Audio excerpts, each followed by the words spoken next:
আপনাদের মাঝে যে কারণে আসছিলাম, আমাদের মসজিদে দীর্ঘদিন যাবৎ ইফতারিটা বন্ধ ছিল। তো আমরা যুবক ক্লাবের উদ্যোগে আমি এবং আমাদের পাড়ায় যারা আছে যুবক ক্লাবান তাদেরকে একসাথে নিয়ে যুবক ক্লাবের উদ্যোগে আমরা ইফতারের আয়োজনটা করছি সুজায়। এটার করার মূল উদ্দেশ্য হচ্ছে আমাদের যে ইফতারিটা ছিল এটা আপনার পুনরায় আবার চালু করব। দেখা যাচ্ছে যে একজন পথচারী যারা অনেক সময় আধুনিক টাইমে যাওয়া আসা করে যে মসজিদে এখানে গিয়ে আমরা ইফতার করবো, দেখা গেছে যে আমাদের মসজিদে ইফতার না এবং এসে ফেরত চলে গেছে, যার কারণে মসজিদে ইফতার দেওয়া খুব জরুরি। ঠিক আছে, তো আমরা এই কারণে এটা চিন্তা করে আমরা যুবক ক্লাবের উদ্যোগ নিয়ে আমরা আমাদের মসজিদে আবার এটা পুনরায় চালু করতে চাচ্ছি। তো এই কারণে আমাদের সবার করা যে যেরকম পারছে আমরা সেরকম সহযোগিতা করে একটা অ্যামাউন্ট জড়ো করছি। জড়ো করে আমরা এখন আসছি বউবাজারে, দক্ষিণপুর বউবাজারে বাজার করতে। খুব বড় বড়ই আমরা আসছি। এই টাইমে অনেকে ঘুম থেকে উঠেও না, যেহেতু রোজার মাঠ, সবাই নামাজ কালাম করে ঘুমাই। তো আমরা সবাই চলে আসছি বড় বড় বাজার করতে। যে অনেকে আসেন আপনাদের দেখাই। তো আমরা এখন বাজারটা করবো, বাজারটা করে নিয়ে এখান থেকে আমরা আবার আমাদের হাটে যাবো। যেহেতু আমাদের আজকে ফুকরাহাটে গিয়ে আমরা আবার কিছু বাজার করব।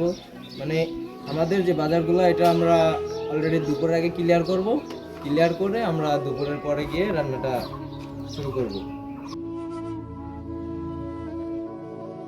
তো আমাদের কাঁচামাল যেগুলা বাজার ছিল সবগুলো করা হয়ে গেছে। এখন আসছিলাম মুরগির দোকানে মুরগি নিতে।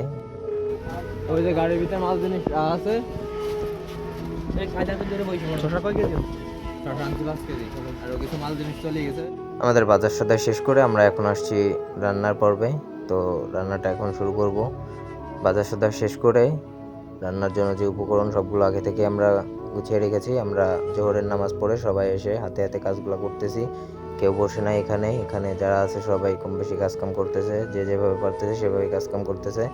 আমাদের আগে হচ্ছে মাংসটা আমরা প্রস্তুত করে নিব। মাংসর যে মশলাগুলো ছিল সবগুলো দিয়ে মাংসটা পাকিয়ে নিচ্ছি। মাংসটা পাকানো হয়ে গেলে মাংসটা নামাবো। মাংসটা নামিয়ে তারপরে আমরা হচ্ছে চাউলটাই করব। আমাদের আইটেম হচ্ছে তেহারি পাকাবো আমরা। তো আমাদের একজন শেফ ছিল, সে মোটামুটি রান্না করে ভালোই, তাকে নিয়ে এসেছিলাম। তাকে নিয়ে আমরা রান্নাটা করি। এখন হচ্ছে চাউলের পালা। চাউলটা প্রস্তুত করে আমরা চাউলটা ঢেলে দিব। চাউলের যে মশলা ছিল সেগুলো আগে থেকে দিয়ে দিছি।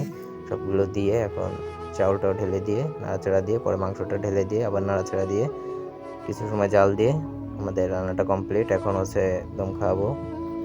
দম খাওয়ানোর পরে ভাতটা ঝুরঝুরা হবে, যার কারণে দম খাওয়ানো। আমাদের ভাতটা অলরেডি হয়ে গেছে, দেখতে পারেন কত সুন্দর হয়েছে রান্নাটা। আবার কও কে তোমার মায়ের ধরে নিসলি বলো তো নিয়ে আসতে, তুমি 1 প্লেট নিয়ে যাইতে। আমাদের রান্নাটা শেষ করে আমরা গন্তব্যে চলে আসছিলাম মসজিদে এসে আমরা সব খাবারগুলো প্রস্তুত করতেছি, প্লেটে প্লেটে বেড়ে দিচ্ছি। অনেকে এসেও পড়েছে, দেখতে পাচ্ছেন। অনেক পিচ্চিরাও এসেছে, তাদেরকে আমরা খাবার এগিয়ে দিচ্ছি।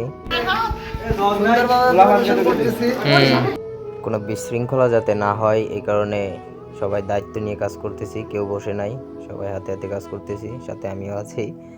দেখতে পাচ্ছেন, দেখতে দেখতে কিন্তু অনেক মুসল্লি চলে আসছে, অনেক রোজাদার চলে আসছে। আমাদের পাড়ায় যারা ছিল মোটামুটি অনেকেই আসছে। আলহামদুলিল্লাহ, আমরা খুব সুন্দরভাবে কাজটা পরিচালনা করতে পারছি। আমরা সবাই অনেক খুশি।